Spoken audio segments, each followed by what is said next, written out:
Assalamualaikum warahmatullahi wabarakatuh. Kembali lagi bersama channel Catatan Sang Kiai, dan kali ini menjawab dari pertanyaan Raden Ilham. Assalamualaikum. Bagaimana cara kita mengetahui kalau hati dan pikiran kita sudah seimbang? Jadi ini pertanyaan lebih kepada keseimbangan hati dan pikiran. Monggo dijawab langsung, Bu ya. Bismillahirrahmanirrahim. Alhamdulillah. Sallallahu wasallam wa baraka ala sayyidina wa maulana Rasulillah. Keseimbangan antara pikiran dan hati itu memang selalu dibutuhkan, selalu diperlukan, karena dalam pikiran itu ada harap, terus dalam hati ada khauf, ada takut. Jadi antara rasa takut dan harap itu harus selalu seimbang. Maka oleh para ulama disebut dengan janahan, dua sayap. Jadi kalau dua sayap itu tidak seimbang, maka terbangnya akan terbangnya tidak bagus. Tidak tinggi, bagaimana cara terbangnya kalau tidak seimbang? Dan tidak bagus juga, bahkan mungkin jatuh kalau tidak seimbang. Itu antara ar-raja wal khauf, atau harap dan rasa takut. Nah, antara pikiran dan hati, itu pikiran itu ada di otak. Setiap manusia kan punya otak, itu alatnya. Kemudian di otak itu berisi akal. Akal itu yang action, yang bekerja. Kemudian lahirlah satu pikir. Dari pikir itu ditransfer ke kolbun hati, itu kan alatnya, bendanya. Terus dalam kolbu itu ada yang disebut dengan lubun. Lubun itu yang memproses, mencerna, sehingga dalam Al-Quran itu disebut oleh Allah, inna fi dzalika laayatin liulil albab. Jadi tanda-tanda kebesaran Allah akan tampak bagi orang-orang yang bisa mencerna hatinya menjadi lubun. Mencerna isi hati oleh lubun itu. Kemudian setelah digabung dengan pikir dengan lubun bergabung, akan menjadi satu di ruang tertentu, namanya fuad. Dan kalau sudah fuad itu menjadi keputusan, artinya sudah akan ada hisab dari Allah Subhanahu wa ta'ala. Nah, pertanyaannya, bagaimana kita bisa mengetahui kalau pikir dan hati itu sudah seimbang? Mestinya bukan pikir dan hati, tapi pikir dan lubun, kemudian otak dan hati, kemudian akal dan fuad itu. Jadi sama-sama ada tiga komponen. Yang di otak, di kepala itu ada otak, terus ada akal, ada pikir. Yang di hati ada kolbun, ada lubun, ada fuad. Nah, itu. Bagaimana kita bisa mengetahui kalau antara keduanya sudah seimbang? Banyak tanda-tanda yang bisa mengarah pada hal tersebut. Pertama, yaitu ketika kita berusaha untuk banyak berharap. Artinya banyak berharap, tapi rasa takut, rasa menyesal, rasa kecewa itu sudah sangat sedikit. Lebih banyak berharapnya, maka itu berarti pikir yang menang. Atau ketika kita atau seseorang lebih banyak menyesali, lebih banyak takut, lebih banyak khawatir terhadap masa depan, itu artinya pikir tidak bekerja maksimal, artinya kalah dengan yang ada dalam hati itu. Nah, sementara kita diperintah oleh Allah Subhanahu wa taala, kita diperintah dalam Islam agar selalu seimbang seperti yang ditulis dalam kitab-kitab tauhid itu. Wa ghallibil khaufa 'ala raja'i la tayasan min rahmatil ghaffari. Jadi kita harus selalu menyeimbangkan antara khauf takut dan raja harap itu, tapi harus sedikit lebih tinggi rasa takutnya. Artinya lebih tinggi rasa takut daripada kita selalu berharap. Contohnya, umpama kita berbuat kesalahan kepada Allah Subhanahu wa taala, di saat setelah melakukan kesalahan kan ada penyesalan harusnya. Iya, Ada penyesalan, ada rasa takut terhadap siksa Allah.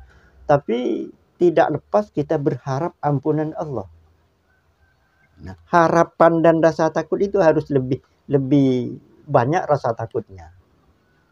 Artinya kita dalam menyeimbangkan antara pikir dan rasa takut itu harus selalu dimanage, harus selalu diperhatikan sehingga selalu seimbang. Dan umpama dalam hal rezeki, umpama kita mencari rezeki, kita berangkat dari rumah untuk bekerja, tentu saja ada harap.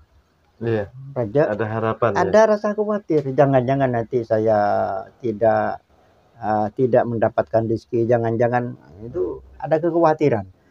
Nah, kekhawatiran itu harus lebih besar untuk lebih menyemangatkan kita. Jangan justru harap yang lebih besar, tapi harus seimbang terus. Tidak boleh tidak ada salah satunya.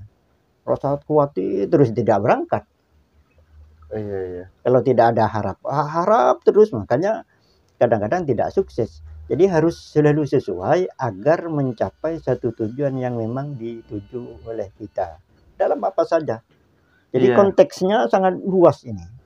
Bukannya kekhawatiran itu akan lebih baik ketika misalkan dalam pekerjaan mencari rezeki, misalkan husnudzon, pasrah kepada Allah, Bu ya. Husnudzon, pasrah artinya itu kan bukan tidak berusaha. Pasrah itu yang disebut dengan tawakal kan harus usaha. Iya, pasrah dengan berusaha menghilangkan rasa kekhawatiran. Ini bagaimana, Bu ya? Artinya kekhawatiran ada dalam benak kita dalam mencari rezeki, misalkan khawatir takut tidak dibayar, khawatir mengecewakan hasilnya dan sebagainya. Apakah tidak lebih baik? Apakah tidak lebih baik husnudzon saja kepada Allah bahwa yang akan diberikan oleh Allah itu yang terbaik, begitu ya? Kalau seperti itu sudah menyimpulkan, artinya sudah memadukan antara harap dan rasa khawatir. Nah, kesimpulannya ya kita sudah pasrah saja, gitu. Sudah sama-sama ada, artinya rasa khawatir, rasa takut itu ada dan itu besar. Kemudian disiram atau dimasuki harap itu sehingga akhirnya berkesimpulan ya sudah kita pasrahkan semuanya pada Allah. Artinya bukan tidak ada, harus ada dulu. Iya. Baru dipasrahkan kepada Allah.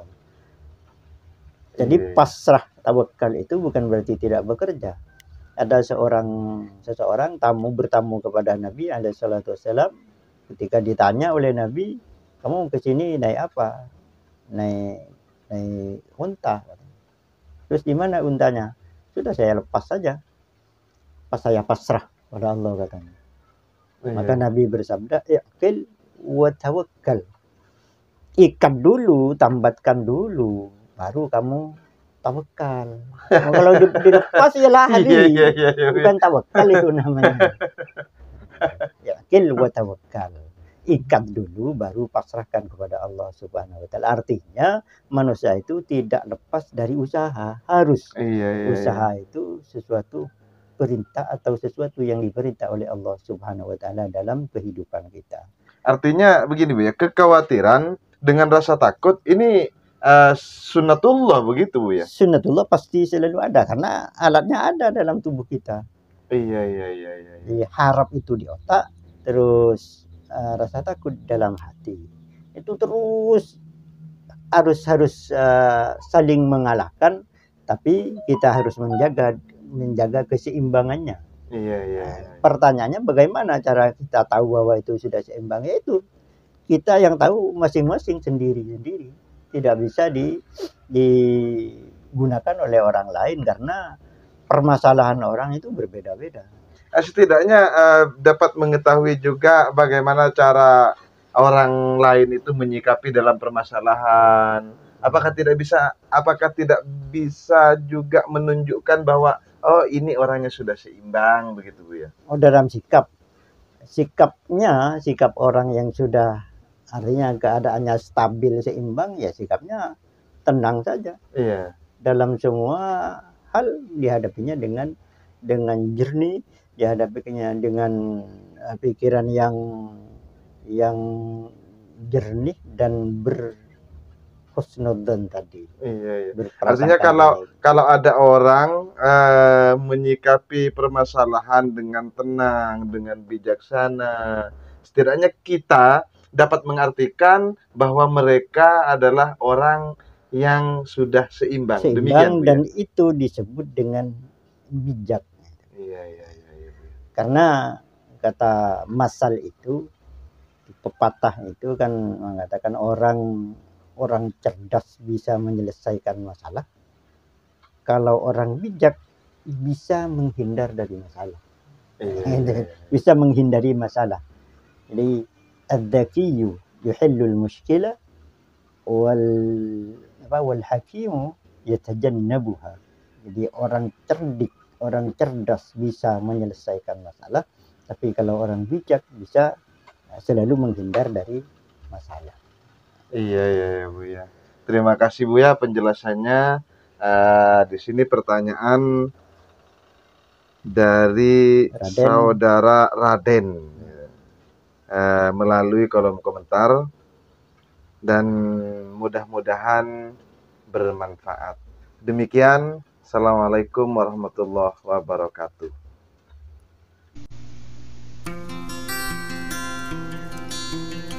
الحمد لله رب العالمين